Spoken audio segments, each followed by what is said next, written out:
다 함께 묵상 기도 드리겠습니다.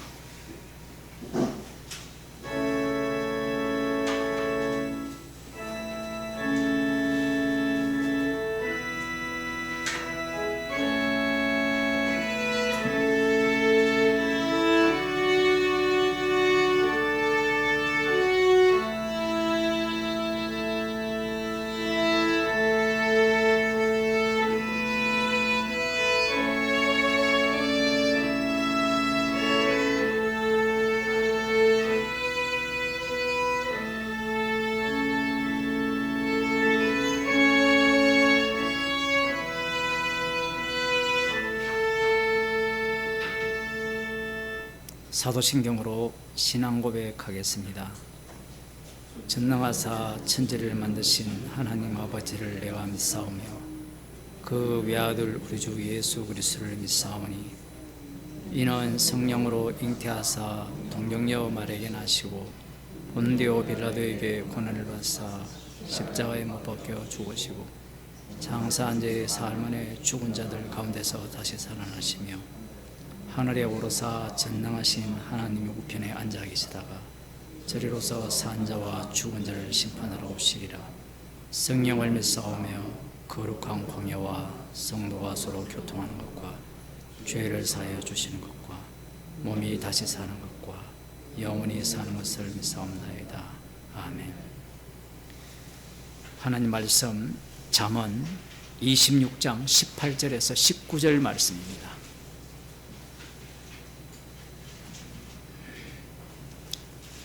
구약 성경 939쪽 함께 읽도록 하겠습니다. 18절 19절. 횃불을 던지며 살을 쏘아서 사람을 죽이는 미친 사람이 있나니 자기 이웃을 속이고 말하기를 내가 희롱하였노라 하는 자도 그러하니라. 아멘. 기도하시겠습니다. 마귀의 종으로 살아가는 인생들에 하는 모든 짓거리들이 미친 짓이라고 말씀하셨습니다. 주님이 찾아오시기에 우리가 정상적이라고 생각되어지는 모든 것들도 주님 보시기에는 마귀의 종으로서 행세하는 그러한 행위들임을 밝혀주심을 감사드립니다. 오늘도 저희들에게 긍휼을 베푸시사 주님이 이 세상으로부터 미쳤다라는 소리를 들었듯이 우리의 인생도 미친 자들의 세상 속에서 미친 자라고 소리를 듣는 주의 백성이 되게 하여 주옵소서. 예수님 이름으로 기도드리옵나이다. 아멘. 찬송가 507장입니다.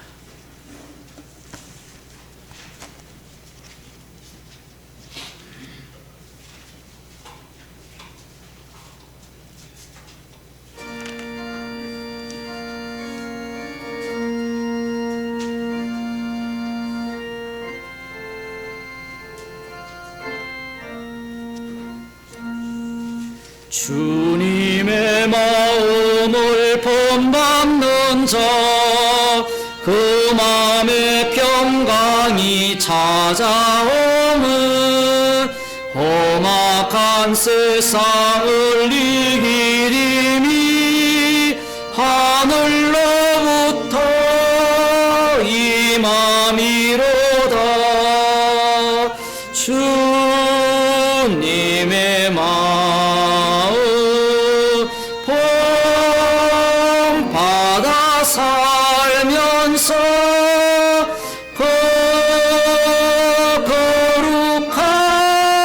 거룩하시 나보 이루리. 주 모습 내 눈에 안 보이며 그 음성 내 귀에 안 들려도 내 영혼 날마다 주를 만나 신령한 말씀 늘 외우도다. 주님의 마음 본받아 살면서 거룩하시 나도 이루리. 가능일고 즐거움하여도 내 맘에 불평이 없어지면 십자가 고난을 이겨내신 주님의 마음 본받음이라. 주님의 마음 본받아 살면서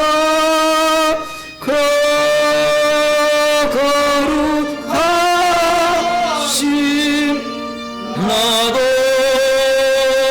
이루리.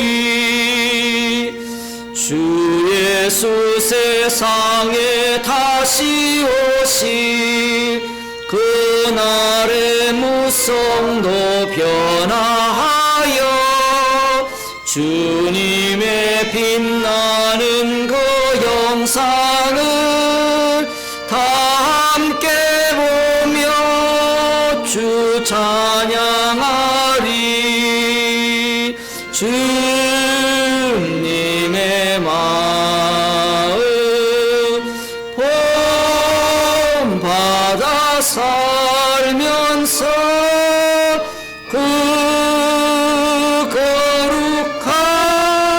거룩하신 나도 이루리. 찬송가 203장입니다.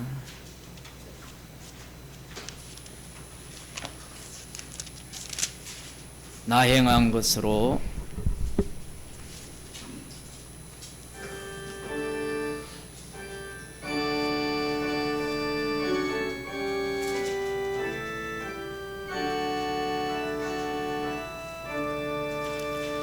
나 행한 것으로 구원을 못 얻고 이 육신인 것에서도 죄 씻지 못하네.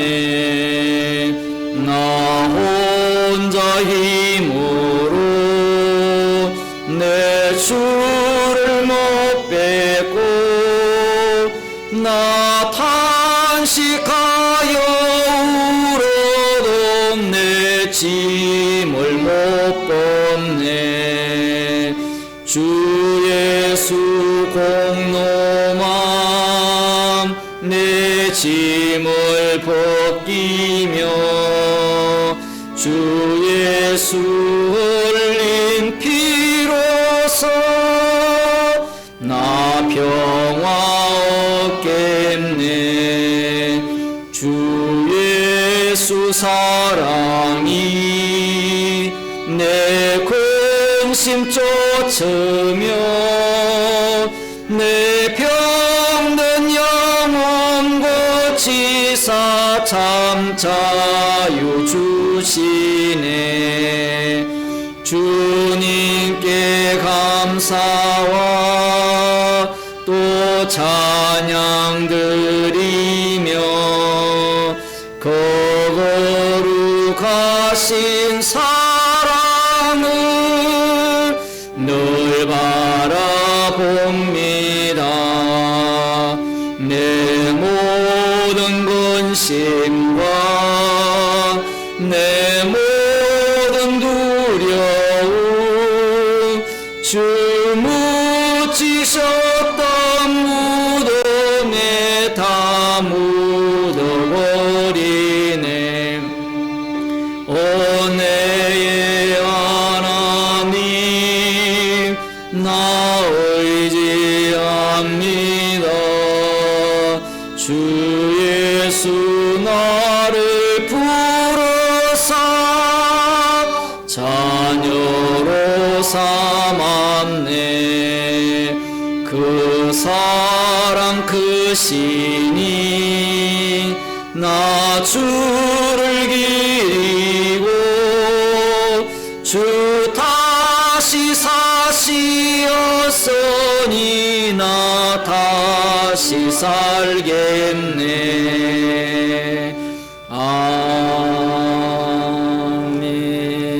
아멘. 하나님 말씀 시편 83편입니다. 시편 83편 1절에서 8절 말씀을 교독하겠습니다. 구약성경 862쪽입니다. 아삽의 시 곧 노래. 하나님이여 침묵치 마소서. 하나님이여 잠잠치 말고 고요치 마소서.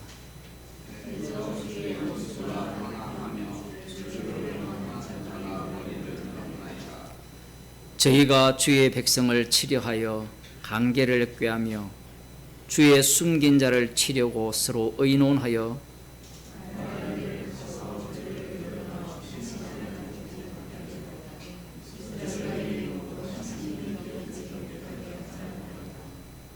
저희가 일심으로 의논하고 주를 대적하여 서로 언약하니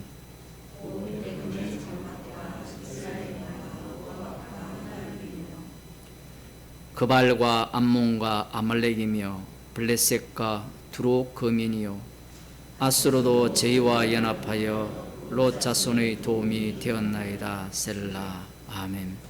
찬송가 411장입니다.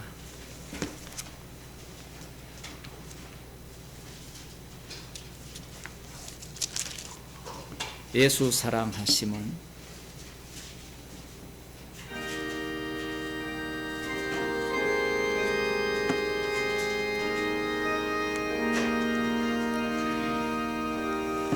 예수 사랑하심은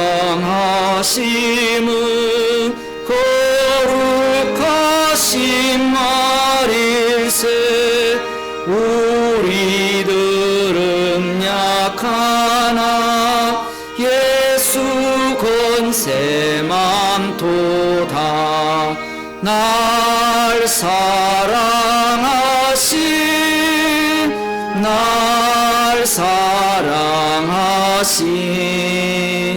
날 사랑하신 성경에 써있네. 나를 사랑하시고 나의 죄를 다 씻어 하늘 문을 여시고 들어가게 하시네. 날 사랑하신 날 사랑하신 날 사랑하신 성경에 써있네. 내가 연약할수록 더욱 귀히 여기사 높은 보좌 위에서 낮은 나를 보시네. 날 사랑하신 날 사랑하심 날 사랑하심 성경에 써있네. 세상 사는 동안에 나와 함께 하시고 세상 떠나가는 날 천국 가게 하소서. 날 사랑하신 날 사랑하신 날 사랑하신 성경에 써있네.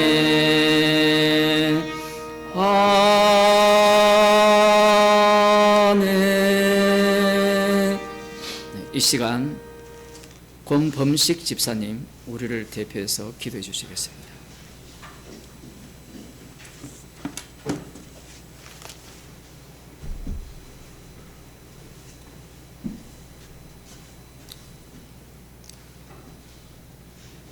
기도하시겠습니다. 저희의 모든 것을 주재하시는 주님, 오늘도 우리가 이렇게 이 자리에 모일 수 있게 해주신 것에 대해서 감사드립니다.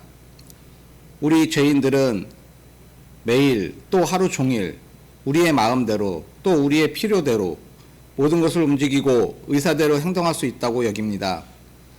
하지만 주님께서 우리의 환경을 주님의 뜻대로 살짝 건들기만 하면 우리는 금방 넘어지고 또 금방 마음대로 갈 수 없게 되고 막힌 담을 넘을 수 없게 됩니다. 사도 바울조차도 내 속에 거하는 것이 선을 행하지 아니하고 도리어 내가 원하지 않는 악을 행하도록 한다고 했습니다. 그럼에도 불구하고 저희는 날마다 어떻게든 선을 행하여 발전하기를 도모하고 있는 자신을 발견합니다. 그리고 동시에 주님이 주신 우리를 둘러싼 모든 환경이 저희도 사도 바울의 이런 고백에서 벗어날 수 없음을 날마다 느끼게 합니다. 이런 모순된 삶 속에서 우리가 참으로 갈 바를 알 수 없다는 이런 마음이 사도 바울의 공고한 마음과 다르지 않음을 고백합니다. 이런 죄인들을 받아주시는 주님, 저희가 마음으로는 하나님의 법을, 육신으로는 죄의 법을 섬긴다 할지라도 사도 바울과 같이 우리 주 예수 그리스도로 말미암아 하나님께 감사드릴 수 있도록 언제나 이끌어 주시기를 간절히 기도드립니다. 이 모든 것 우리 주 예수님의 이름으로 기도드립니다. 아멘.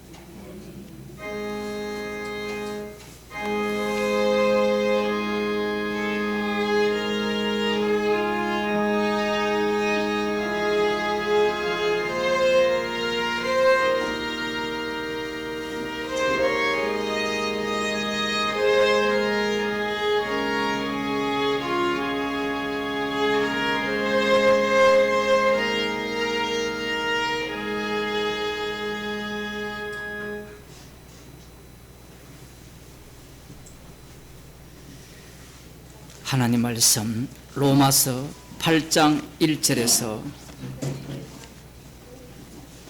2절 말씀입니다. 신전도사님 마이크 좀 꺼주세요. 감사합니다. 로마서 8장 1절에서 2절 말씀 제가 읽어드리겠습니다. 그러므로 이제 그리스도 예수 안에 있는 자에게는 결코 정죄함이 없나니 이는 그리스도 예수 안에 있는 생명의 성령의 법이 죄와 사망의 법에서 너를 해방하였음이라. 아멘. 로마서 7장 7절을 보게 되면 앞서 나온 이 말씀과 달리 사도 바울은 우리에게서 나로 넘어갑니다.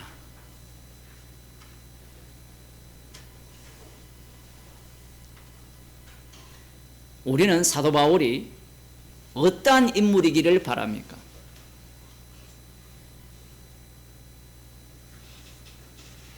사도 바울의 개인적 이런 고백들이 없었으면 좋지 않겠느냐, 그런 생각을 안 갖는 사람이 없을 줄로 압니다.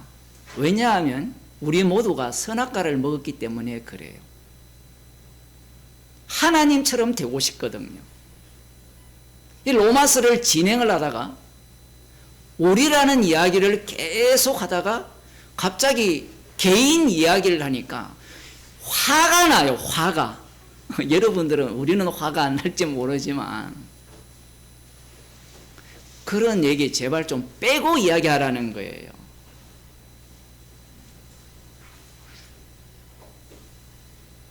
우리라는 이야기를 하면요, 사람들은 그 우리 속에 자기를 집어넣고 싶어 해요. 그런데 그 우리 속에 이 악마적 본성들이 나열되어 있거든요. 로마서 1장부터 보게 되면 하나님을 알되 하나님으로 영화롭게도 하지 않고 감사치도 않는다라고 하면 우리는 누구라고 생각합니까? 로마서 1장에 의하면 이방인? 그런데 로마서 7장으로 오니까 그 자리에 누가 앉아 있어요? 방금 기도했잖아요. 누가 앉아 있습니까? 하나님을 알되 영화롭게도 하지 않고 감사치도 않고 사도 바울이 그 자리에 있는 거예요. 아니, 목사님 말씀을 뭐 그런 식으로 해석을 합니까? 여러분이 십자가를 자랑한다면서요. 그러면 십자가를 자랑한다면 우리의 본 모습이 로마서 전체에 나오는 죄의 모습이 다 담겨 있다는 말이잖아요. 그러면 지금 7장에서 이야기하는 사도 바울의 개인적 고백은 그들보다 수준이 높은 이야기입니까?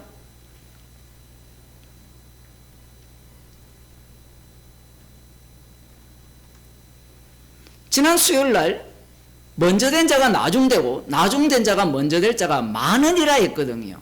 예수님이 아주 이런 표현 드리기는 죄송한데 고약하게 말씀을 하셨어요. 먼저 된 자가 나중되고 나중된 자가 먼저 될 때가 많다라고 하시는 거예요.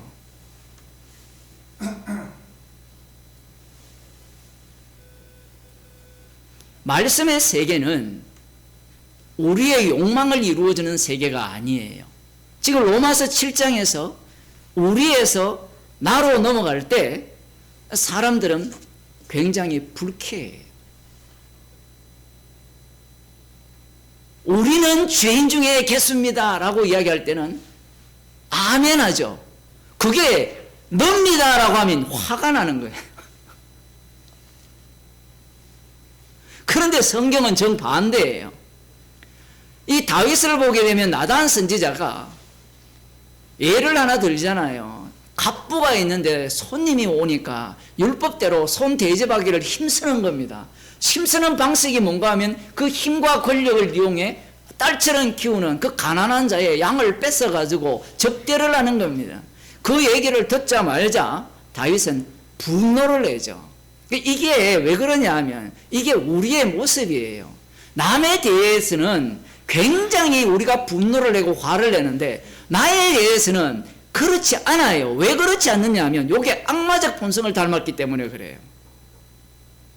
나단 선지자가 이야기로도 못 알아듣잖아요. 성령께서 우리에게 친히 책망해 주지 않으시면요, 자기를 의로운 자로 생각해요. 많은 사람들이 이 신천지나 이런 쪽 제가 예를 드는 이유가 뭐냐면 그들이 하는 게 우리의 모습이거든요.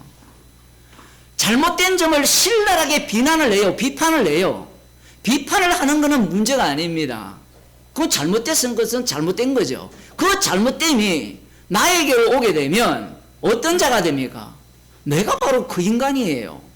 내가 십자가의 원수예요. 피가 아니면 구원이 안 돼요. 이렇게 나와야 되는데 저들의 악함을 공격하고 책망하고 지적을 한 그것으로 나는 의롭다라고 생각을 하는 겁니다.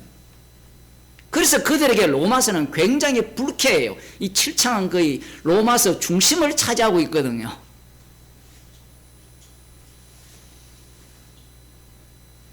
(7장이) 로마서의 중심이에요.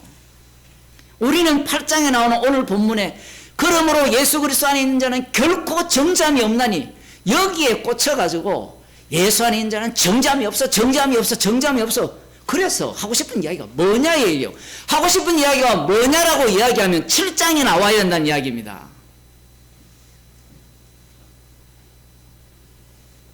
우리라는 그 속에 내가 속 들어가서 나는 괜찮은 인간, 예를 들어 우리 모임이 있다면 목사님이 복음을 전하고 성도들이 복음을 듣는 사람들이 모였더라. 그 우리 속에 들어갔으니까 나는 괜찮은 인간이야, 훌륭한 인간이야.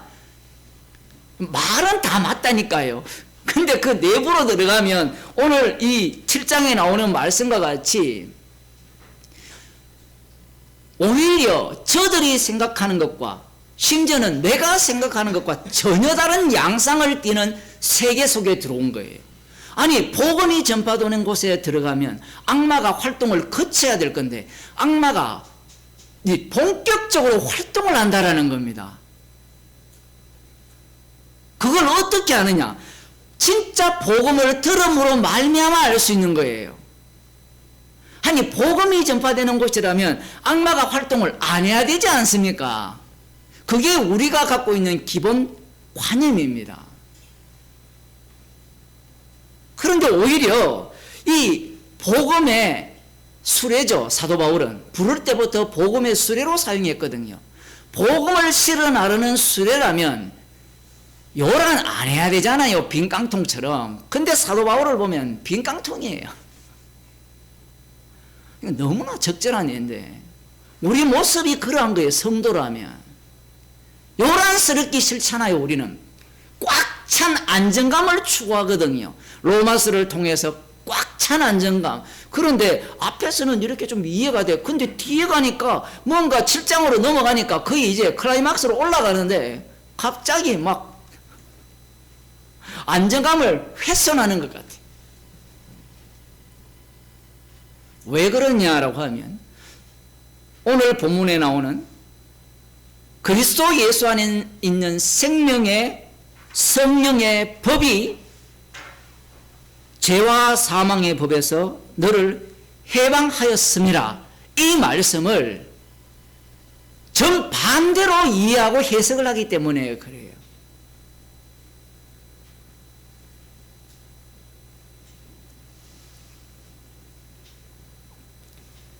우리에서 나로 넘어갈 때 우리는 괜찮아요. 우리라고 이야기할 때는 이런 겁니다. 고린도전서 1장 10절에 보면 바울파, 게바파가 있잖아요. 거기 있을 때 그런 말씀을 볼 때 우리는 어디에 속해 있습니까? 우리는 어디에 속해 있어요? 아마 그 본문을 읽는 지금 여기 모인 우리들은 우리는 복음편 파가 하나 더 생겼어요.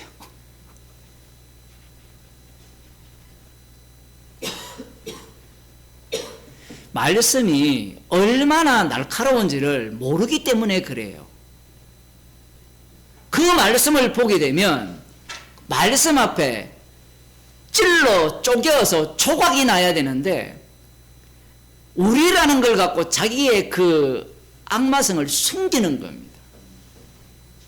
그런데 그 우리의 여러분 각자를 한번 집어넣어 보세요. 집어넣으면 어느 파에 들어가겠습니까?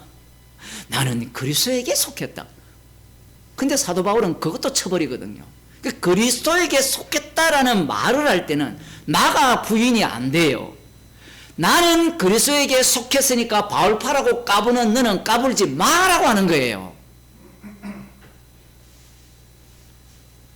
우리같이 복음을 듣는 이 집단의 문제가 그런 겁니다. 우리는 복음만 들으니까 뭐예요? 망해야 되는데 복음을 들으니까 흥해야 된다라는 생각도 안 해요. 관심도 없습니다. 흥하지 않는 걸 의롭게 생각을 해요. 그러니까 그들의 기준은 항상 자기 자신의 옳고 그름이에요. 주님 입장에서는요, 옳고 그름 자체가 다 무너집니다. 사도행전에 보면 숫자가 많아지는 것도 복음이고요, 적어지는 것도 복음이에요. 그런데 좀 복음을 들었다는 사람은 복음을 전하면 사람이 안 모이지. 그럼 사도행전은 뭐예요?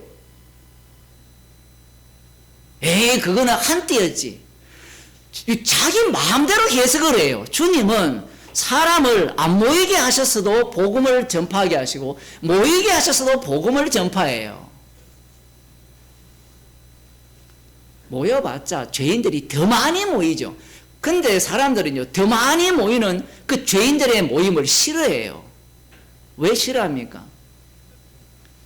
부딪히는 게 너무 많거든요. 그러니까 가정적인 교회를 꿈꾸는 겁니다. 사도 바울이 계속 우리로 해서 우리는 이런 죄인입니다, 이렇게 가면 좋은데 자기의 개인적인 이야기를 끄집어내요. 이것도 참 어려워요.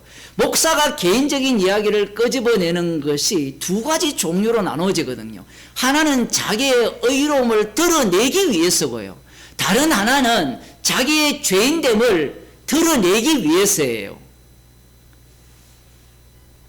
그러면 여러분이 목사라면 자기의 그 문제점을 드러내겠습니까? 안 내겠습니까? 정답이 지금 굉장히 어렵죠. 뭘 해도 죄잖아요. 십자가가 밝게 보인다는 것은 뭘 해도 죄예요. 근데 우리 속에는요, 어떤 게 있는가 하면 목사는 목사다워야 돼, 성도는 성도다워야 돼. 우리도 그런 경우 없습니까? 교회 와서 하면 안 되는 걸 말하거나 행동했을 때 얼마나 자책합니까? 괜히 해서 후회하잖아요. 그죠? 왜 후회할까요? 뭐 후회를 해야 되는데요, 후회하는 것은 간단합니다. 관리를 못했다는 거예요. 교회는 오래되면 오래될수록 관리 잘하는 사람이 신앙이 있고 훌륭한 사람이 돼요. 복음을 전하는 교회도 마찬가지입니다. 사도 바울이 지금 이 우리에서 어디로 넘어가느냐 하면 지금 나로 넘어가요. 나로 넘어감으로 말미암아 우리라는 이 모임 자체를 박살내버립니다. 조금 전에 고린도전서 1장 10절을 이야기했는데 그 우리라는 것들이 어떻게 모입니까? 우리가 어떻게 형성되죠? 어떻게 개바파가 되고 어떻게 아볼로파가 됩니까? 여러분들은 누구 파입니까? 이렇게 물으면 누구 파라고 알겠어요? 나는 그리스도파다. 십자가 세언야 교회파예요. 부인할 수 없습니다. 외부에서 규정을 했기 때문에. 나의 규정과는 상관없어요. 어떤 문제가 발생할 때 이것이 조직적으로 뭉치게 되어 있어요. 그런데 조직적으로 뭉치는 그들끼리는 굉장히 의로운 것 같은데 각자 개별로 들어가게 되면 이 사도 바울의 이 고백 속에 들어가지 않는 사람은 성도 아니에요. 참 희한하죠, 구조가. 전체적으로는 굉장히 그럴듯한데 내부로 들어가니까 마음으로는 하나님의 법을 즐거워하되 육신으로는 죄의 법을 섬기노라. 그러면 전체 무리들은 어떤 무리들이 모인 겁니까? 피 때문에 모인 무리들이에요. 그럴듯한 게 아무것도 없어요. 이 좋은 카메라로 생중계를 하고 이쪽을 안 비치니까 대형교인 줄 알거든요, 사람들이.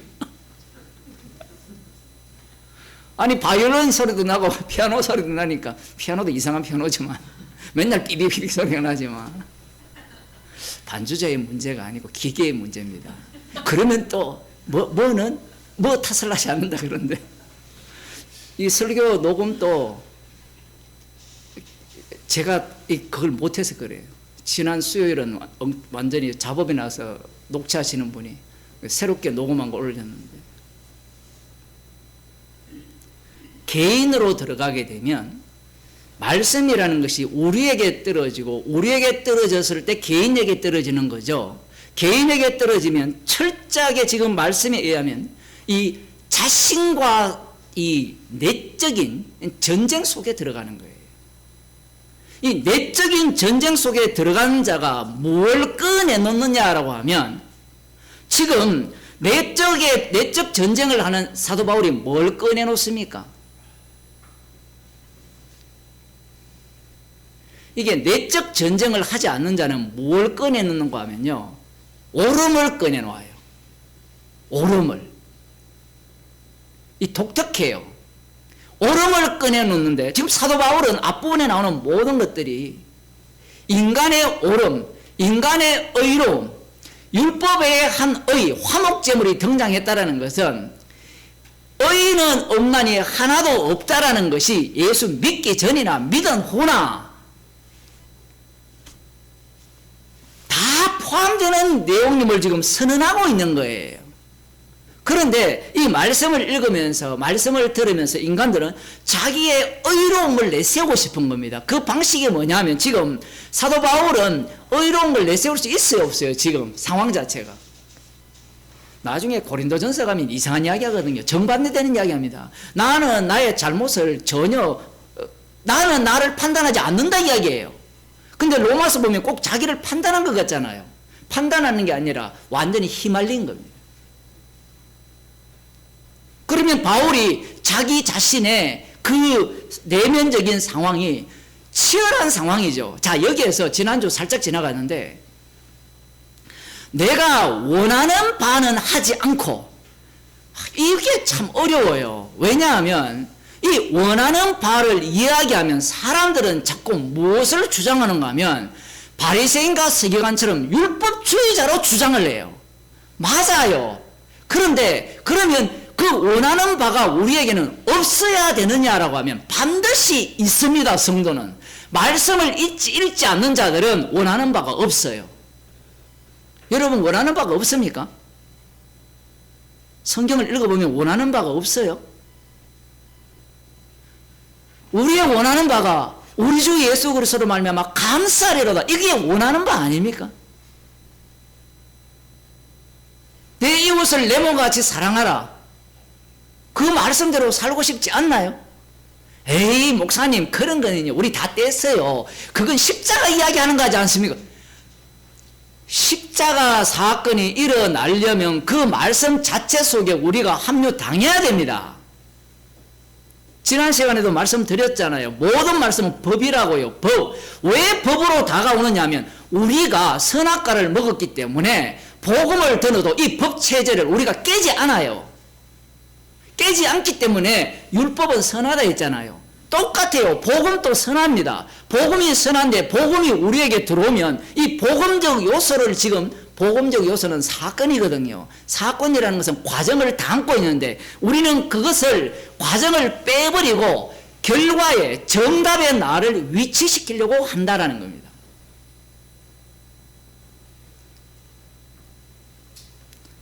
아니 목사님, 사도 바울이 이거 한 번만 이야기하는 거 아닙니까? 아니에요. 한 번만 이야기할 것 같으면 제가 설교할 때마다 얘기했잖아요. 제발 찢어서 버리시라고. 한 번만 이야기하는 게 아니고 이 모든 말씀이 예수님을 전가하죠. 말씀이 육신이 되셨으니까. 그러면 이 모든 말씀은 십자가 안에서 완성된 말씀으로 우리에게 쫙 뿌려버립니다.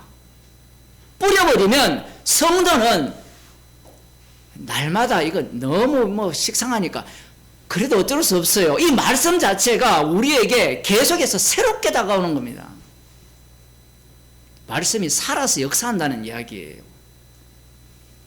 지식으로 받는 자들은 말씀은 죽은 말씀이에요. 옳은 이야기를 하는 사람들은 말씀을 죽은 말씀으로 바꾼 거예요. 죽은 말씀으로 바꿔야 누가 살 수 있어요? 내가 살죠. 그런데 말씀이 살아있으면 어떻게 됩니까? 내가 죽어야 되거든요.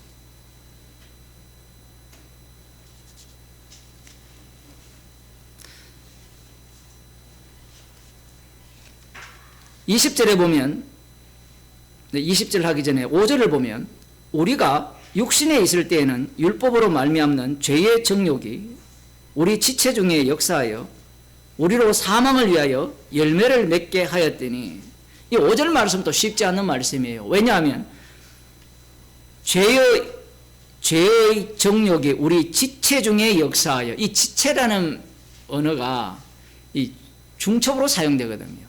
개인적인 내용도 들어가지만 성도와의 관계 속에서도 똑같이 들어가요. 사도 바울은 이 복음이라는 것이 동시성을 갖고 있다라는 거예요. 나도 치고 너희도 치고.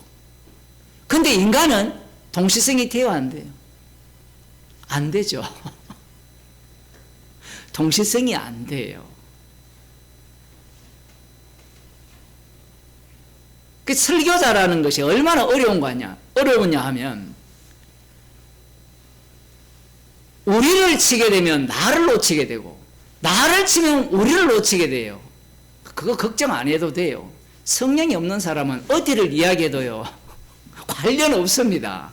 근데 이 지식을 추구하는 자들은 계속해서 미진한 것을 마저 채우려고 해요. 근데 인간은 동시성이 안 돼요. 아까 기도할 때 왜 뻐벅댑니까? 동시성이 안 돼서 그래요.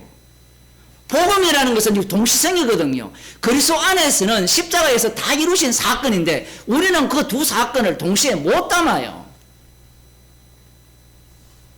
주님이 거꾸로죠. 그 십자가에서 다 이룬 사건을 펼쳐내버리면 이 동시적인 이 사건들이 어떻게 그 속에서 드러나는가, 그것은 반드시 인간이 역사와 시간 속에서 드러나게 되어 있는 겁니다.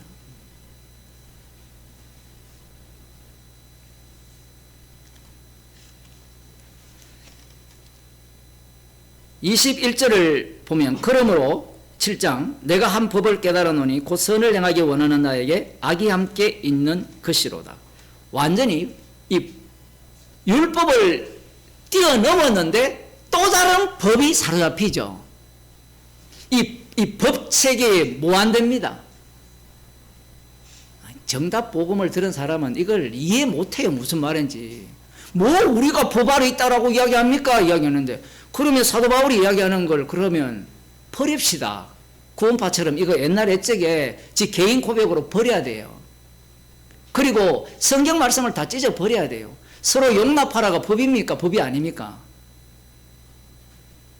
뭐 하나 더 물을게요. 주 예수를 믿어라. 그리하면 너와 내 집에 구원을 얻으리라. 주 예수를 믿어라가 법입니까? 아닙니까?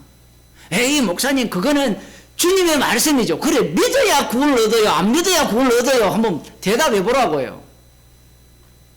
복음은 반드시 법으로 가요. 법으로 가는데 그 법이 십자가에 의해서 깨어지게 되어 있어요.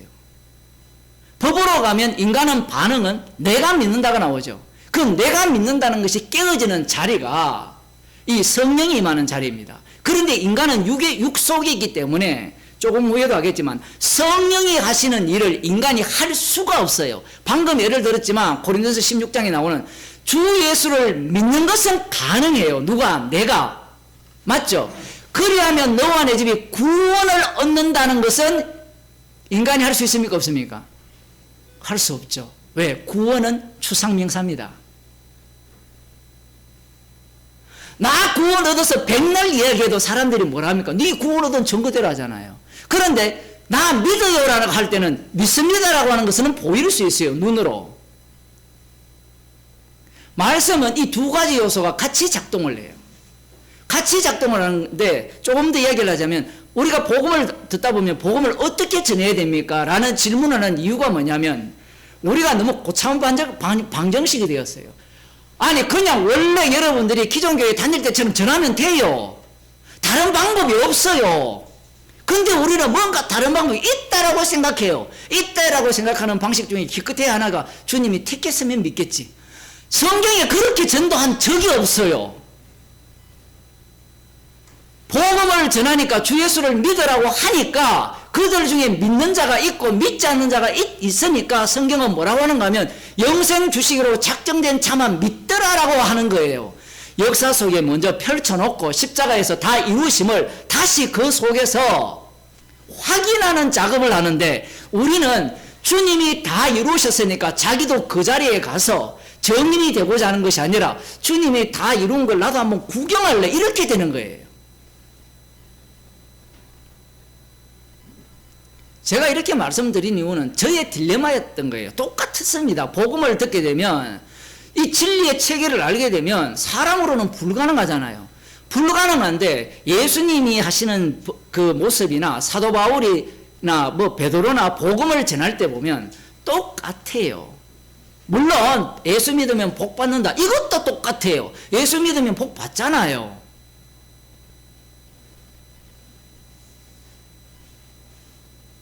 이런 소리 하면 복은 모른대요. 자기는 예수 믿고 복 안 받은 모양이에요. 복음이라는 것이, 이 성경이라는 것이 인간의 언어로 기록되어 있잖아요. 계시라는 것이 인간의 언어로 기록되어 있기 때문에 인간의 언어로 보기 시작하면 나를 위한 복음이 되어버리지만, 성령께서 십자가의 영을 우리 가운데 주시게 되면 모든 말씀은 십자가의 피를 증가하는 말씀으로 바뀌어져 버립니다. 똑같아요. 예수 믿으면 복 받는데 그 예수님이 어떤 분인지를 소개할 거 아니에요. 소개를 하게 되면 그 복의 개념이 달라져요.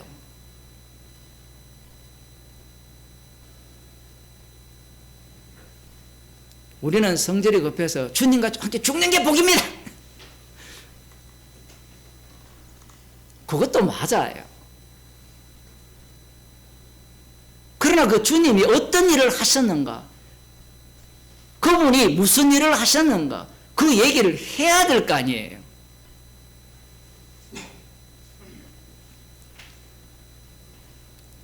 (7장 25절로) 넘어가겠습니다. 우리 주 예수 그리스도로 말미암아 하나님께 감사리로다. 그런즉 내 자신이 마음으로는 하나님의 벌, 육신으로는 죄의 법을 섬기노라. 바울 자신을 어떻게 만들어 버립니까?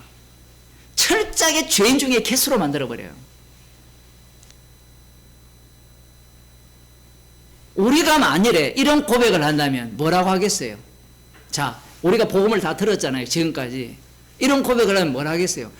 아이, 쟤 복음도 모르는 사람이네. 이미 주님이 예수 안에 이제는 결코 정잠이 없다고 했는데, 이렇게 말하지 않겠습니까? 구원파들이 그렇게 말하지 않겠어요? 신천지나 이런 동네에 그렇게 말하지 않겠어요?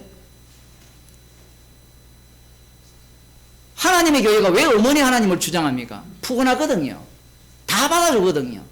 제가 어제 산보를 하는데 하나님의 교회 같아요. 어머니께로 그 교회 예배당 입구에 보면 그런 걸 써놨거든요. 어머니 하면 다 뭔 생각해요? 악마가 심어준 어머니상이잖아요.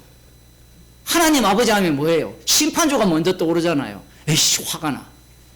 그 어머니 하나님은 나를 다 보담아주고 다 용서하고 천국 백성으로 만들어주고, 그런데 예수님이 불을 주러 왔거든요.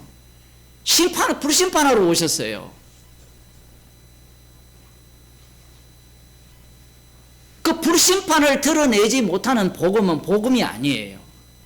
그래서 우리는 로마서 8장으로 넘어갈 때 그러므로라는 이 단어를 사람들은 흔히 문법적으로 이야기하면 이전의 사건과 이후의 이 내용이 원인의 의미를 담고 있기 때문에 이제 뒤에 하는 얘기다, 이렇게 해석을 해요. 근데 저는 그런 해석을 반대합니다. 왜 반대하느냐? 이 그러므로라는 이 단어는 그러므로를 7장 이야기를 2층에 놓고요, 8장 1, 2절 이야기를 1층에 놓으면 돼요. 여러분이 익숙한 말씀을 전하면 십자가와 부활은요 같이 한 세트예요. 십자가가 있고 부활이죠, 우리에게는. 그죠? 그런데 십자가를 떼고 부활을 이야기하면 부활이 아니에요. 그래서 부활을 이야기할 때는 항상 십자가를 이야기하는 겁니다. 우리가 부활의 영을 받았잖아요. 주님이 주가 되셔서 영을 주셨잖아요. 그런데 놀랍게도 그 영이 그리스도의 영으로 활동을 해요. 인간의 논리로는 부활하신 주님의 영이잖아요. 그런데 성경에서는 그리스도의 영이에요. 육신으로 오셔서 십자가에 못 박혀 죽으신 예수님이 그리스도, 그분의 영을 우리에게 주신 겁니다. 그래서 지금 8장으로 넘어가면, 그러므로 이제 그리스도 예수 안에 있는 자는 결코 정잠이 없나니, 정잠이 없으면 마음으로는 하나님의 법을, 육신으로는 죄의 법을 숨기노라. 이 사태가, 이 상황이 일어나야 됩니까? 나지 않아야 됩니까? 일어나야 돼요. 복음을 제대로 들으셨네요. 일어나야 돼요. 이 자체가 정잠이 없다라는 증거예요. 왜? 이 사태는, 자, 우리는 정잠이 없다라는 것을 어떤 식으로 듣는가 하면, 나 이제 정잠이 없어. 그 다음 나오는 게 뭐예요? 나는 의인이요. 나는 구원받아서, 이렇게 가잖아요. 그런데 성경은 우리에게 구원을 준 목적이 복음을 실어 나르는 수레라 했잖아요. 정인이라 했잖아요. 복음을 실어 나르는 정인이 되려면 무엇이 그에게서 나와야 되느냐면 피가 나와야 돼요.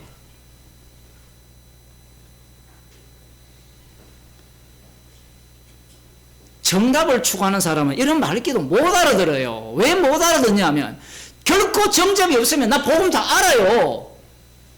뭐 복잡하게 마음으로는 하나님의 법을, 육신으로는 죄의 법을 숨깁니까? 이렇게 이야기하거든요. 그런 사람들은 말씀을 주야로 묵상하지 않는 자입니다.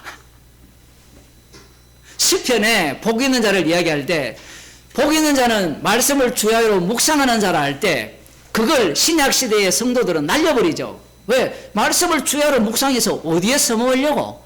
그걸 기껏해 누구와 비교하는가 하면 기존교회 성경 서기, 성경 읽기, 그거와 비교해요. 그런데 복음의 세계에 들어오면 말씀을 주야로 묵상하게 되어 있잖아요. 말씀을 여러분이 지금 거의 뭐 주야는 아니지만 일주일에 한 5번, 6번은 듣고 계시잖아요. 들으면 들을수록, 말씀에 깊이 들어가면 들어갈수록 내 사태가 어떤 사태가 된 겁니까? 마음으로는 하나님 법을 절거하는데 육신으로는 죄의 법을 숨겨놓으라. 그 사태잖아요. 무엇이 그렇게 만듭니까? 내가 처한 환경. 그 환경이 아내도 있을 수 있고 자식도 있을 수 있고 뭐 별별 요소들이 다 들어가 있잖아요. 마음은 어때요? 피만 자랑하고 싶잖아요. 그래, 주님은 너 알겠다. 피만 자랑하고 싶지. 그래, 피를 자랑하지 않는 세계로 끌고 가서 네가 원하는 피를 자랑하는 게 아니라 주님이 자랑케 하는 피를 너에게서 뽑아내겠다는 거예요. 내가 주도권을 행사할 수 없습니다.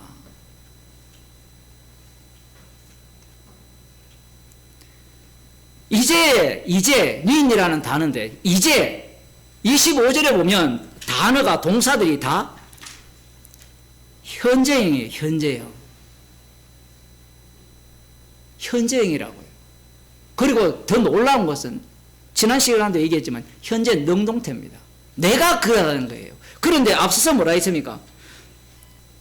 다른 법이 나를 사로잡아 온다고 했잖아요. 그 핑계거리 안 돼요.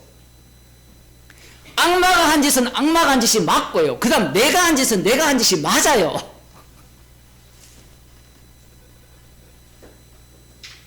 좀 복음 알고 성경 알면 이건 마귀 짓이지. 말은 맞죠. 마귀 짓이니까 그게 곧 누구 짓이에요? 내 짓이죠. 그러니까 내가 죽어 마땅하다 아닙니까? 근데 어떤 사람들은 마귀 짓이니까 나 책임질 거 없다 이렇게 얘기하는데 뭘 책임질 게 없어요. 마귀 짓이니까 지옥 가도 마땅하죠. 지옥 가도 마땅하지 않으면 십자가를 자랑한다는 말 자체가 나오지 않아야 돼요. 십자가 외에는 자랑할 것이 없다라는 것은 내가 지금 뭐 복음을 10년 들었던 20년 들었던 30년 설교를 했던 40년을 설교했던 죄인 중에 개수라는 겁니다. 지옥 가도 마땅하다라는 거예요.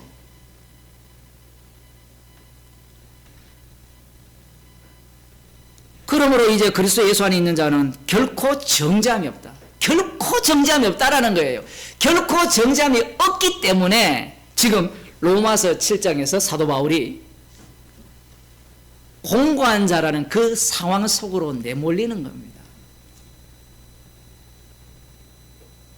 그러면 목사님, 공고한 자만 나오면 안 됩니까? 그게 나오려면 어떻게 돼야 돼요? 내가 원하는 바가 있어야 되고 원치 않는 바가 사로잡아 와야 되죠.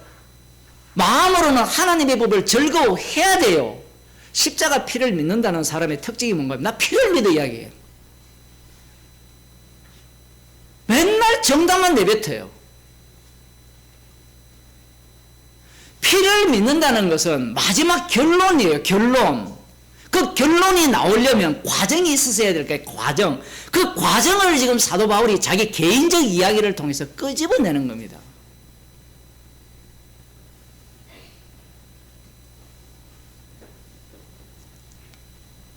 제가 신명기 설교를 하면서 사랑을 이야기했잖아요. 그 말라기에서 이 남유다가 언제 우리를 어떻게 사랑했습니까? 이래 물어요. 하나님의 대답이 흥미롭잖아요. 에서의 저주 받음을 언급해요. 야곱은 사랑하고 에서는 미워했는데 야곱 입장에서의 생각에 그 야곱이 사랑을 받았으니까 사랑받은 모습은 어떤 모습인가 하면 에서가 저주받은 그 모습을 띠는 모습이 사랑받은 모습이에요.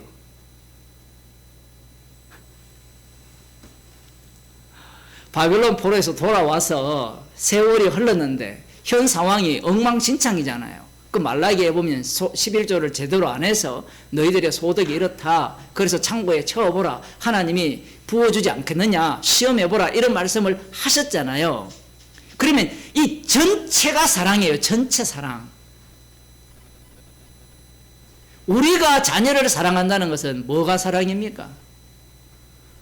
태어날 때부터 전체가 사랑인데 인간들은 그렇게 안 보죠. 뭘 봅니까? 자식들은 용돈 잘 주면 사랑해요. 혼 안 내면 사랑하고 잔소리 안 하면 사랑하고 부모들 입장에서는 말 잘 들으면 시킨 대로 하면 그게 사랑이죠. 근데 언약 안에서의 사랑은 언약 백성 자체가 사랑 안에 가는 겁니다. 그 사랑 안에 가는 자들의 특징이 뭔가 하면 심판도 받아야 되고 구원도 받아야 돼요. 근데 거기에는 나를 위한 구원은 하나도 없어요. 심판은 반드시 내가 심판을 받는데 구원은 엉뚱한 사람이 구원을 받아요. 마치 광야 이스라엘 백성들이 심판을 당했잖아요. 출애굽 세대들이. 그런데 구원은 누가 받습니까? 후세대들이 받거든요.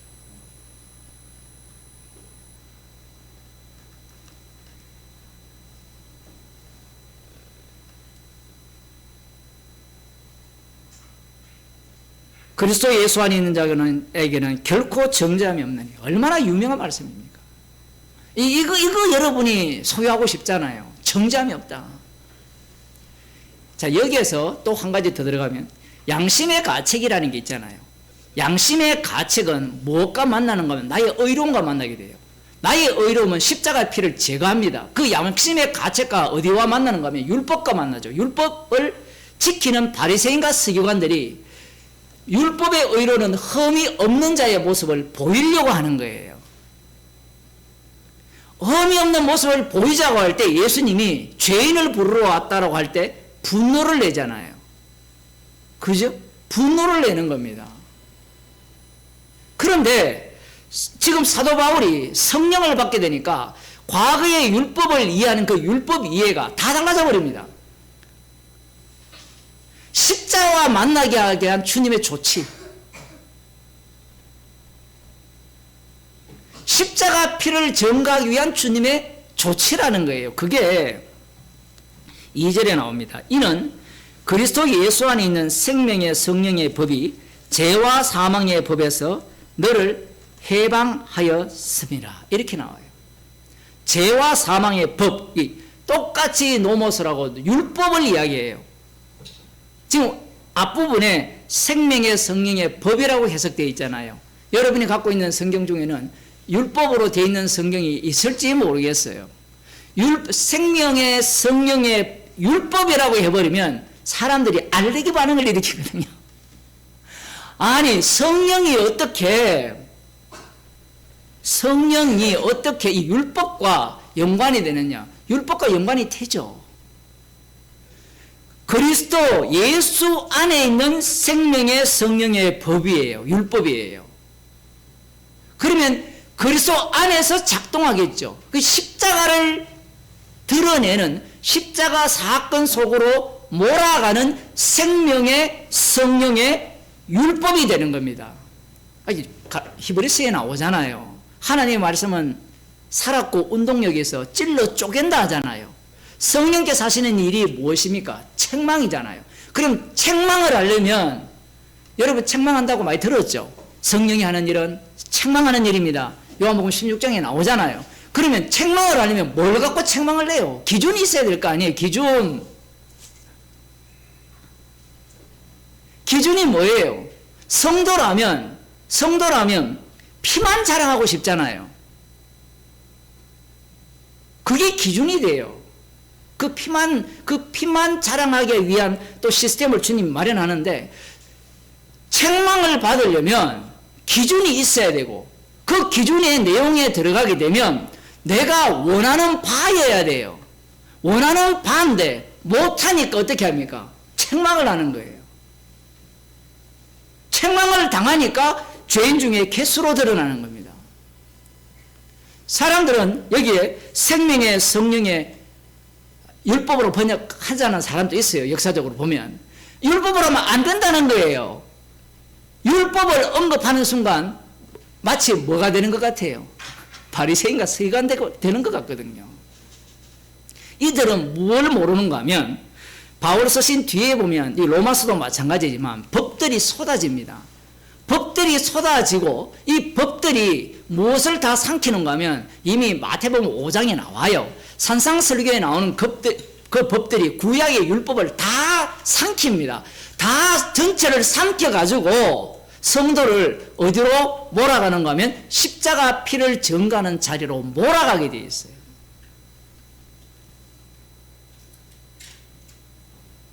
지금 우리가 로마서 7장도 하나의 법이 되어버립니다. 공부하고 나면. 이런 시스템에 들어가고 싶잖아요. 근데 그게 마음대로 됩니까? 안 되는 이유가 뭐예요?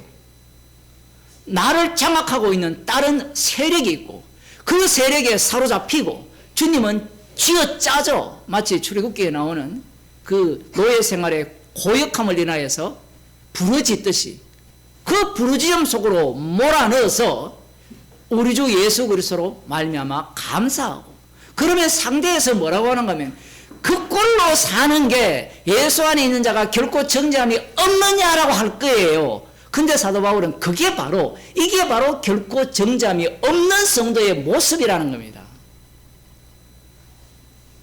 사람들이 복음을 전할 때 좀 더 알고 전하고 싶다고 이야기하는 이유가 뭐냐면, 결코 정죄함이 없다라는 이런 용어들을 완전 개념으로 이해하기 때문에 그래요. 자기가 부족함이 없이 술술술술 대답을 하면 복음이 전파될 거라고 생각해요. 그리고 그 지식의 체계가 좀 더 뛰어나면 나중에는 행위를 통하여서 이 사람들이 나의 모습을 보고 또 내가 전하는 복음의 내용을 보고 믿지 않겠느냐라고 생각을 하는데, 그렇게 해서 구원받는 자는 아무도 없습니다. 그런 자들이 이 7장 8장을 볼 때 그러므로를 어떻게 해석하느냐 하면, 그러므로는 결코 정죄함이 없으니까 그 정답을 소유한 자로서 더 이상 번잡스러운 7장에 나오는 사도 바울의 이 갈등이 없어야 된다라고 생각하는 거예요. 그러면 또 복음을 전할 때 요 과정을 지나서 공고한 자야 우리 주 예수 그리스도로 말미암아 감사하리로다, 요 시점에서 복음을 전해야 된다고 생각해요. 복음을 지가 전합니까? 주님이 전하지. 주님이 복음을 전하잖아요.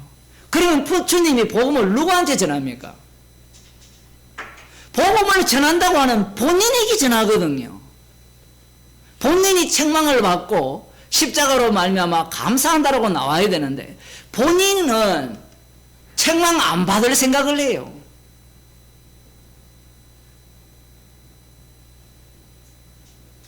어떤 분이 용감하게 복음을 전했대요. 기존교회 다니는 사람한테. 헌금하는 게 죄입니다. 사실 그건 복음이 아니거든요. 그러면 거기에 대해서 설명이 돼야 되는데 설명은 못해요. 헌금하는 게 죄인 이유가 십자가의 피가 우리를 용서했기 때문입니다 라고 말을 하면 돼요. 근데 왜 그 얘기를 잘 못하는가 하면, 그 얘기를 하는 순간 자기가 또 더 많은 상세한 설명을 해야 된다라고 생각을 해요. 근데 그런 능력이 없거든요. 제가 그랬어요. 우리가 얼마나 악한가를 드러내기 위해서 그렇게 복음을 전하게 한다라고 제가 말씀을 드렸어요. 뭐 알아듣는지는 모르겠지만.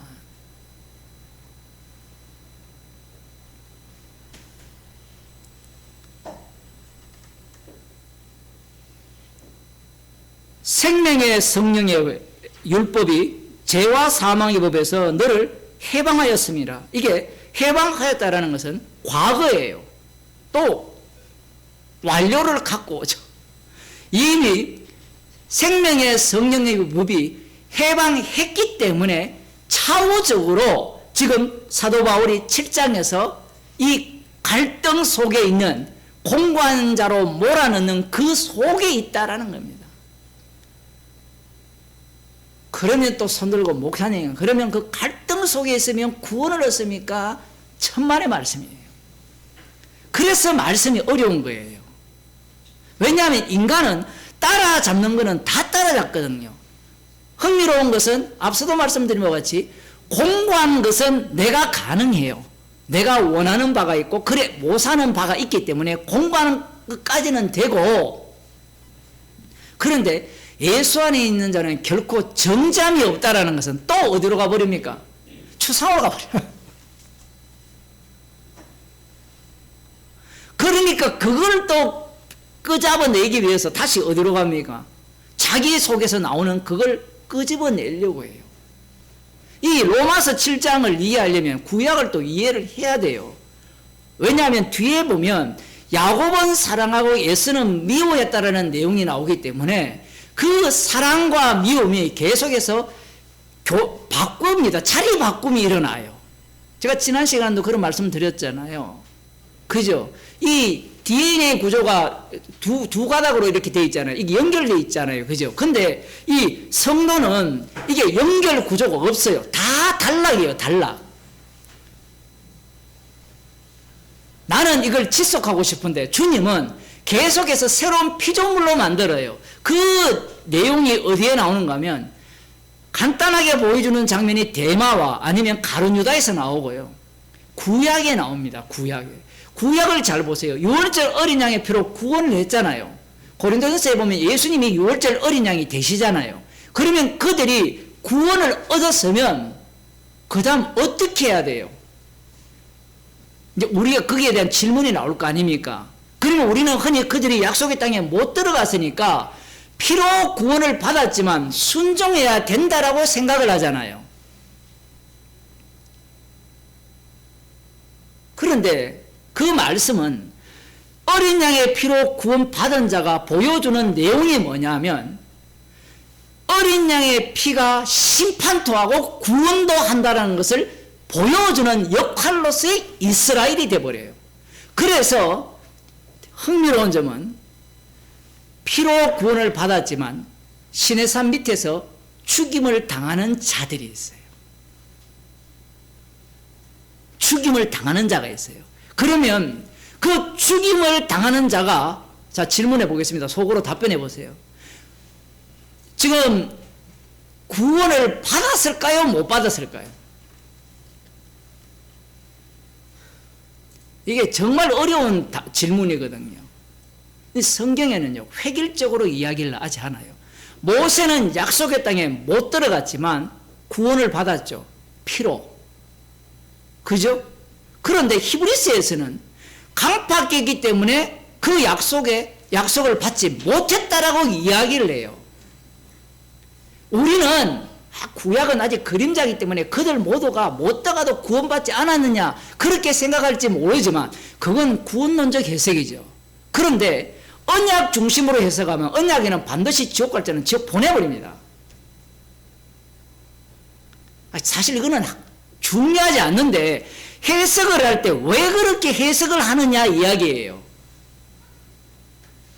안정성을 확보하려는 거거든요. 그런데 이스라엘의 역사 속으로 들어가 버렸어요. 계속해서 심판받는 자들이 있고 심판 속에 구원받는 자들이 있어요. 독특해요. 그 구원받는 자들이 새롭게 등장을 하죠. 자손으로도 등장을 하고 이방인으로부터 등장을 하고. 하나를 우리가 어린 양의 피로 구원을 받았으니까 받았으면 본래 말씀의 취지는 약속의 땅에 들어가야 돼요. 그런데 원래 그것 때문에 모세와 아론을 보낸 거거든요. 그런데 못 들어가요. 못 들어가니까 그러면 지옥 가네요. 이것도 해당이 안 돼요. 우리 쪽에서 말씀을 뽑아내어서 정답을 찾을 수가 없습니다. 가룟 유다가 있다라는 것은 굉장히 중요해요. 이 예수님은 이 12제자를 구약으로 표현하면 이스라엘이잖아요. 그 이스라엘 속에 어떤 자들이 있었습니까? 가룟 유다 같은 자들이 있었잖아요. 그 가룟 유다 같은 자들이 누구였습니까? 이스라엘 전체죠. 남은 자들이 예수님을 살해하잖아요. 그러면 어느 누구도 구원받을 자가 없다라는 이야기입니다. 그러면 이 12이 그러하다면 오늘날 성도들도 똑같은 거예요. 어느 누구도 구원받을 자가 없는데 오늘도 주께서 자신의 피로 우리를 구원하시는 겁니다. 그럼 우리를 구원을 했기 때문에, 피로 구원을 했기 때문에 오늘 이 현장에서 죄인으로 드러나는 거고, 그 일은 이미 주께서 예수 안에 있는 생명의 성령의 법이 죄와 사망의 법에서 해방했기 때문에 일어나는 일이에요. 여기에서 다시 우리가 생각해야 되는 것은, 나는 그걸 믿어요 하는 자들이 있을 거 아니에요. 그 믿어요라고 하는 자들이 로마에 있는 성도들이에요. 갈라디아서와 다르다 했죠. 갈라디아서 이단들은 율법을 지킴으로 말미암아 의롭게 되려고 하는 자들이라면, 로마서에서는 그런 이단들이 노골적으로 나타나지 않습니다. 이들은 우리들처럼 복음을 제대로 아는 자들이에요. 이 죄의 깊이가 가장 깊다라고 볼 수 있습니다. 마지막 악마가 노리는 지점은 이 복음을 아는 자들, 믿는 자들이잖아요. 성령께서 예수님과 함께 충만하게 작동을 하니까 광야로, 마귀에게로 내몰잖아요. 성도도 마찬가지입니다. 지금 복음을 아는 자들이 이 얘기를 들으면, 그래, 7장 그 얘기는 우리가 복음을 모를 때 이야기지. 왜냐하면 생각하지 않거든요. 말씀을 이미 십자가에서 다 이뤘다 해버리면 성경을 어떻게 보느냐 하면 용도가 자기 지식을 추구하거나 안 그러면 자기의 말의 논리의 정당성을 확보하기 위해서 성경을 봐요. 그런데 사도 바울은 그렇게 보는 것이 아니라 모든 말씀 자체가 예수님의 말씀대로 십자가를 증거하는 말씀이 되기 때문에 그 말씀 하나하나 속에서 주님을 살해한 죄들이 튀어나오고, 그 말씀 앞에 어떤 자가 됩니까? 오호라 나는 공고한 자로 드러나는 그러한 사태로 지금 주님은 몰아가고 있습니다. 그게 성령의 일이에요. 그래서 생명의 성령의 율법이라고 하는 겁니다. 성령과 율법이 막 이렇게 합세하는 거죠. 말씀이 육신이 되셨잖아요. 말씀이 육신이 되니까 어떤 사태가 벌어집니까? 말씀을 붙드는 자들이 예수님을 살해하죠. 놀라운 것은 성령은 누구한테 주어집니까? 성도에게 주어지죠. 성도에게 주어졌을 때 성령께서는 어떤 일을 하시느냐라는 겁니다. 지금 앞서서 사도 바울이 말씀 앞에서 죄인으로 드러나는 그 모든 모습들은 성령의 일이 돼요. 그런데 성령의 일과 양심의 일이 겹치죠. 겹치잖아요. 성령도 그건 아니라고 책망을 하잖아요. 그 양심도 아니라고 하죠. 이게 겹치니까 사람들이 성령께서 하시는 일은 뭔가 새로운 걸 거야, 이렇게 생각을 해요. 그렇지 않습니다. 성령께서는 철저하게 말씀을 통하여서 우리를 책망을 하는데, 책망을 하려면 우리를 어디로 몰아갑니까? 이렇게 봅시다. 성령이 우리에게 주어지면 우리가 이미 새로운 생명으로 살게 되잖아요. 살게 되니까 그 시점에서는 원하는 바가 따로 생겼죠. 피만 증거하고 싶어서. 그게 생겼는데 다시 이 몸이 뭐가 만납니까? 방금 율법과 만났을 거 아니에요. 복음과 이 말씀과 만나게 되면 이 나는 뭐 하고 싶습니까? 복음만 전하고 싶잖아요. 말씀대로만 살고 싶잖아요. 뒤에 뭐 서로 사랑하라가 나오잖아요. 그러면 사랑하라는 것이 뭐냐를 알 거 아닙니까? 자기 몸을 내어준다 할지라도 사랑이 없으면 아무것도 아니라고 하잖아요. 그러면 그 사랑하라는 말씀 앞에서 우리는 답을 갖고 있기 때문에 나 사랑 못해, 용납 못해, 못 지켜, 이거부터 내놓으면 안 된다 이야기입니다.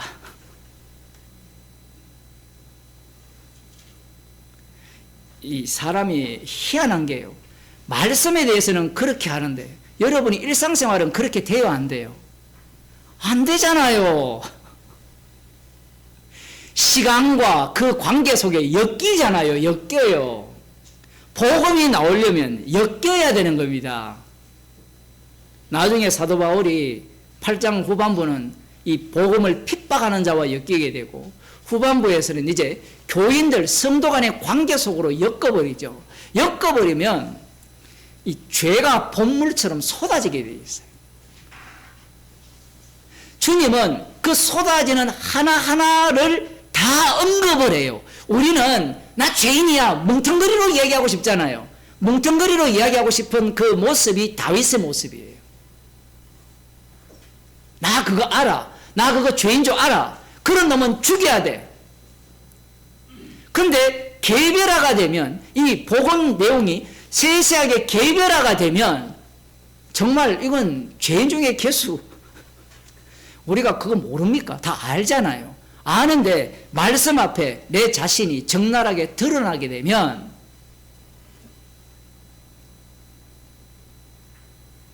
공관자로서 십자가 외에는 자랑할 것이 없는 그런 인생으로 드러나는 겁니다. 그래서 여기에 다시 2절에 보면, 이는 그리스도 예수 안에 있는 생명의 성령의 법이 죄와 사망의 법에서 너를 해방하였기 때문에 계속해서 해방되어지는 삶을 산다는 이야기예요. 마치 이것은 6월절 어린 양의 표로 구출했기 때문에 이스라엘의 광야 여정이나 약속의 땅에 들어갔을 때나 계속해서 그들은 6월절 어린 양의 피를 재현하는 현장 속으로 빨려드는 겁니다. 그 당시에는 바로가 대적자였다면 광야로 들어가면 누가 대적자가 돼요? 어린 양의 피로 구출받은 자들이 대적자로 드러나요. 이것이 나중에 또 이방인과 만나면, 아말렉과 만나면 누가 대적자가 됩니까? 저들이 아말렉이 대적자가 돼요.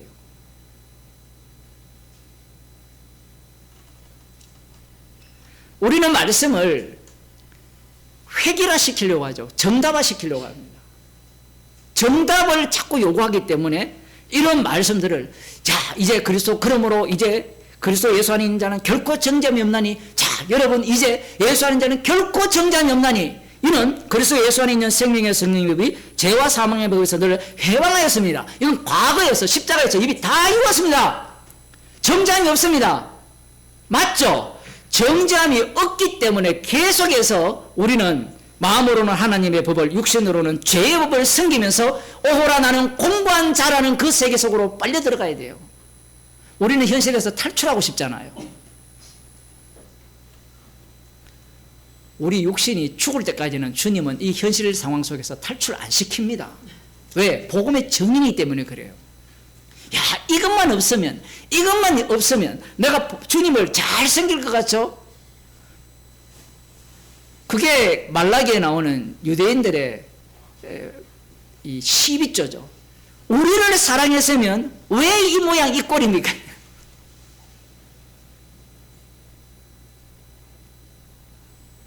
우리는 신이 되고 싶거든요. 신이 되고 싶기 때문에 주님의 새로운 피조물도 역시 피조물입니다. 피조물로서 그 기능을 안개처럼 하다가 사라지는 것을 싫어해요. 안개 같으니까 또 인간들이 망상을 하잖아요. 안개 같은데 이 안개가요, 오염 물질과 막 섞여야 돼요. 바람이 세게 불면 날려가야 되고 그런 가운데 마음에 원하는 바가 따로 있잖아요. 하나님의 법을 즐거워하잖아요. 즐거워하는데 또 다른 법이 어떻습니까? 이 환경 속에서 내가 이렇게 어떻게 드러나요? 그게 됩니까? 안 됩니까? 안 되는 걸 정상으로 여기시기 바랍니다. 그러면 또 사도 바울은 됐잖아요. 되죠. 그것은 주의 일이에요. 나의 일이 아니라. 주의 일이라고 말씀드리는 이유가 뭐냐면 사람들은 이것조차도 나의 일로 바꿔버려요. 전체를. 자기가 할 수 없는데. 그럼 난 믿어야 하는데. 믿어야 한다는 사람은 굉장히 수상해요. 특히 로마서 8장 1, 2절 이걸 내세우는 사람들은 제일 수상합니다. 진짜 복음을 아는 사람들은 7장을 내세우겠죠. 7장을 내세움이 예수 안에 있는 자는 결코 정죄함이 없다라는 이야기예요. 구약 이스라엘 백성들이 애굽에서 나왔을 때 죄만 쏟아내잖아요. 그 모습이야말로 결코 정죄함이 없는 모습이에요. 아니 목사님 멸망당했지 않습니까? 멸망당하는 것은 그대로 보여줘야 돼요. 두 가지 요소를 동시에 보여주거든요. 어린 양의 피로 구출 받았기 때문에 결코 정죄함이 없다라는 것을 그런 식으로 보여주는 겁니다. 야곱이 이스라엘이 되었으니까 나중에 이스라엘로 만들어지잖아요. 이스라엘로 만들어지니까 어떻습니까? 본격적으로 야곱적 속성을 드러내거든요. 국가 이스라엘이. 그들이 구원받았다는 이야기가 아니라 우리와 다르죠. 신약 성도들과. 그 성도들은 이미 예수 안에서 구원을 받았기에 주님과 함께 죽었고 다시 살림을 받아서 새 생명 가운데서 살게 하려 하셨기 때문에 새 생명 가운데서 사는 모습이 어떤 모습이냐? 지금 7장의 모습이에요. 얼마나 감사합니까? 그런데 저들은 7장을 제거하려고 해요. 제거하려고 하는 방식이 뭐냐면 우리는 옳은 복음을 따라요. 우리는 진리의 말씀을 알아요. 우리 교회 목사님은 정말로 십자가 피만 전해요. 진짜 진리의 복음을 전해요. 그런데 옆에 있는 세리와 창기는 고개도 못 들고 지금 세리와 창기가 누가 되는지 아시겠죠? 지금 사도 바울이 세리와 창기가 돼요. 복음을 안다는 사람 앞에 바울이 가면요 소자 취급받아요.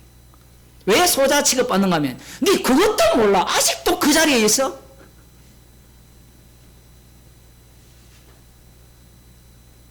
말로는 주님이 병자를 찾아라 왔다 하면서 자기는 병자래요. 그러면 병자면 환자 모습으로 나타나야 되잖아요.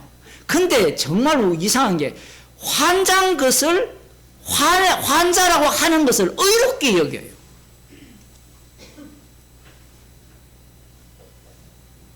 우리 모임도 다르지 않죠. 복음을 들으면 들을수록 복음의 내용은 명료해지고 그 진리는 깊어지는데 진짜 복음의 세계 속에 들어오게 되면 그 내용이 없다라는 게 아니에요. 분명히 있어요. 분명히 있는데 이 말씀을 통하여서 우리가 어떤 자로 드러나느냐라고 하면 세리와 창기로 드러나요. 이게 복음이잖아요. 이제 오늘 여러분이 설교를 들었으니까 세리 신세 뗍시다. 창기 신세 뗍시다. 바울처럼 공부한 자 마음으로는 하나님의 법을 즐거워하되 그 수준에 머물지 말고 진리의 복음을 알아서 그런 공부한 자가 되지 마세요. 그걸 사람들은 노리잖아요. 제가 보기에는요 이 사도 바울이 조롱거리였을 가능성이 굉장히 높습니다. 심지어 고린도 교회가 조롱했잖아요. 바울이 자기가 이 텐트를 만들어서 자비량을 하니까 네 사도 아니지 이야기해요. 사람들의 심리가 희한하죠. 이 헌금을 받아서 할 때만이 그건 주의 일이잖아요. 그들이 아마추어가 아니에요. 주님이 너를 사도로 세웠으면 그죠? 주님의 말씀대로 너는 성도들이 헌금을 하는 것을 받아서 사역을 해야 되는데 네 모습을 보니까 복음을 획일화시킨 거잖아요. 네 모습을 보니까 너는 사도가 아니라고 공격을 하죠. 근데 주님이 그 사태로 몰았잖아요. 헌금을 안 하는데 어떻게 자비랑 안 할 수가 없어요. 물론 사도 바울이 이 복음의 회왕자가 되지 않기 위해서 직접 일하는 경우도 있고, 또 이렇게 이제 또 얘기하니까 또 사람들은, 목사들은 떳떳하게 복음을 전하고 싶다는 거예요. 어떻게? 자비랑 해서. 그런 사람이 꽤 있습니다. 교인들도 은근히 그걸 좋아해요. 떳떳하게 돈 벌어서 설교하라는 거죠. 그럼 받아서 하면 그러면 떳떳한 겁니까, 그게? 모든 것이 십자가로 주어졌는데 사도 바울에 대해서 그렇게 조롱을 하는 거예요. 왜? 피만 자랑하기 때문에. 피를 자랑하는 모습이, 저들은 정답을 갖고 있죠. 예수님의 말씀이라는 정답을 갖고 재단을 하는 거예요. 그 예수님의 말씀을 오해한 거예요. 예수님의 말씀은 피를 이야기하고 있는데, 자신의 죽으심을 전하고 있는데, 저들은 옳음을 듣는 거예요. 옳은 이야기를. 지금 로마서도 마찬가지죠. 지금 로마에 있는 성도들에게, 오늘 말씀을 읽은 우리에게 책망을 하시는 이야기입니다. 그 책망하는 방식이 뭐냐라고 할 때, 어떤 사람은 예수 안에 있는 자는 결코 정잠이 없다 했는데 자꾸 자기가 뭐라고 이야기합니까? 죄인이래. 이 죄인도 두 종류잖아요. 말씀이 그래서 어려운 거예요. 정잠이 없으면 더 이상 죄인이 아니어야 되잖아요. 근데 정잠이 없는 죄인이 아닌 의인이 맞아요. 의인이 맞기에 죄인으로 드러나는 겁니다.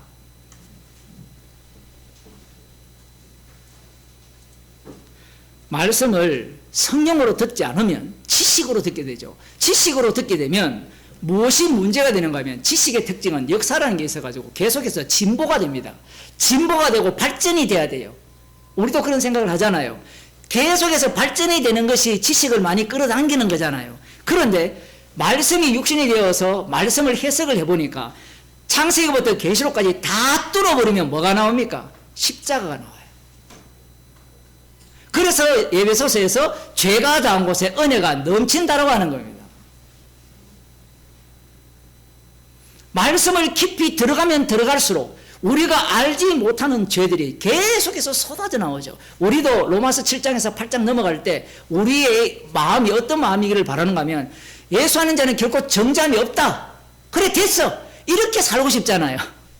근데 주님은 없기 때문에, 없는 자로 만들었기 때문에 그 만드신 목적이 뭐냐를 분명히 합니다. 십자가를 전가하기 위해서 만들었다라는 거예요.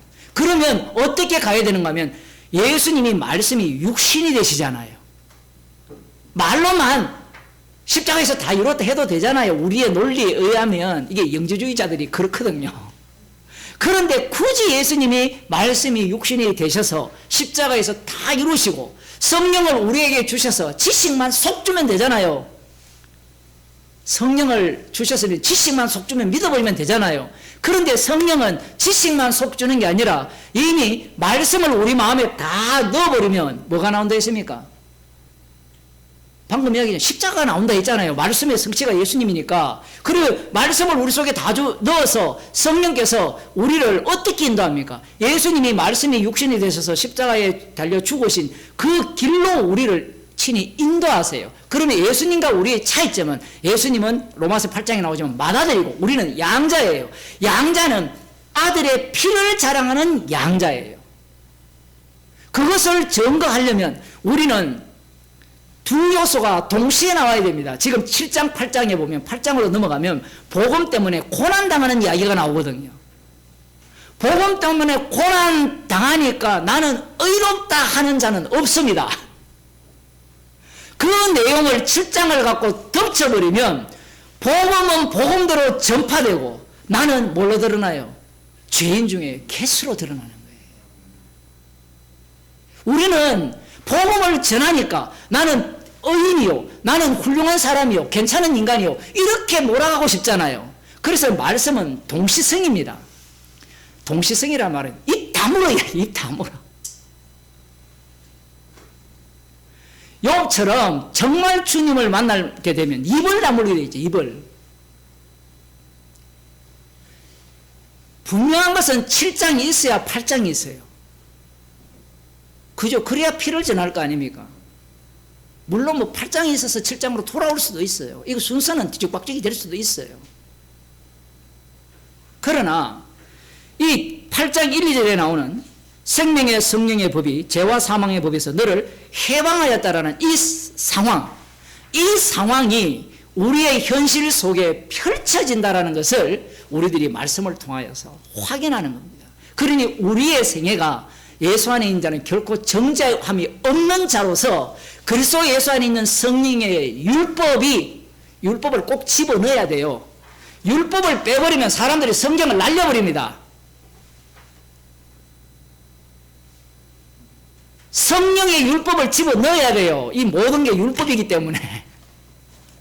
성령의 율법을 날려버리면 뭐만 나옵니까? 나의 어려움밖에 안 나와요. 나 믿는 데밖에 안 나옵니다. 그런데 말씀의 세계로 들어가면 어떻습니까? 말씀이 우리가 배운 대로 해석이 돼야 안 돼요. 안 되고 또 우리 현실과 만나면 어떻습니까? 계속 부닥치죠.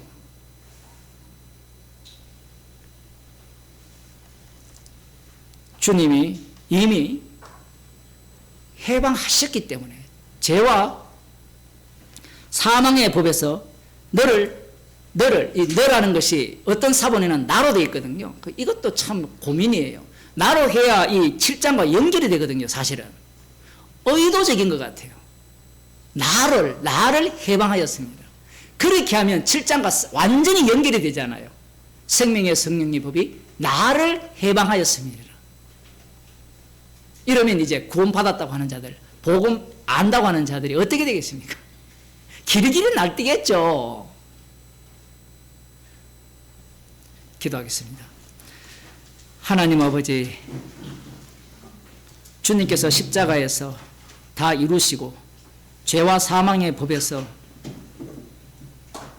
그리스도 안에 있는 생명의 성령의 율법이 우리를 해방하셨기에 우리를 십자가의 피만 나오는, 십자가의 피만을 자랑하는 현장으로 몰아 넣으셔서 죄인 중에 개수로 만드심을 말씀을 통하여 보게 하시고 듣게 하심을 감사드립니다.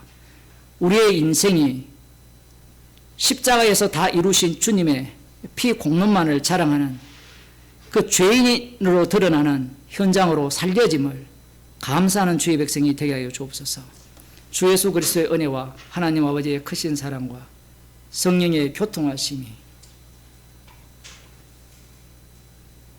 예수 안에 있는 자는 결코 정죄함이 없다라는 말씀의 세계로 저희들을 인도하셨고, 그러하기에 저희들을 주님의 피 외에는 자랑할 것이 없는 자로 날마다 내몰리기를 소원하는 주의 백성에게 축원하옵나이다. 아멘.